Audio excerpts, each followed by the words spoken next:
Madam تسلیم زور news city reporter اوش شریف۔ حب الوطنی پاکستان کی ترقی خوشحال معاشرے میں طلباء کے کردار کے حوالے سے سیمینار کا انعقاد کیا گیا۔ سیمینار میں بین المذاہب ہم آہنگی، انسداد منشیات و انتہا پسندی کے حوالے سے طلباء نے خطاب کیا۔ اوش شریف کے راشد مناز گرلز ہائر سیکنڈری اسکول میں ایک سیمینار کا انعقاد کیا گیا۔ سیمینار کے انعقاد کا مقصد حب الوطنی پاکستان کی ترقی خوشحال معاشرے میں طلباء کے کردار پر روشنی ڈالنا تھا۔ سیمینار میں بین المذاہب ہم آہنگی، انسداد منشیات، انتہا پسندی کے حوالے سے طلباء نے خطاب کیا۔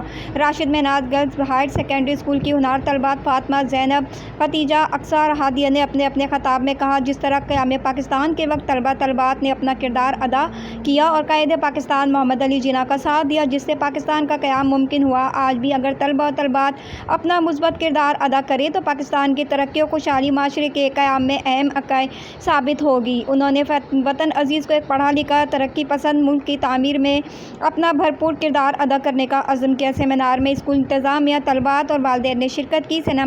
سیمینار کے اختتام پر ملک کی سلامتی کے لیے دعا بھی کرائی گئی۔ رپورٹ کری تھی میڈم تسلیم زور نیوز اوش شریف۔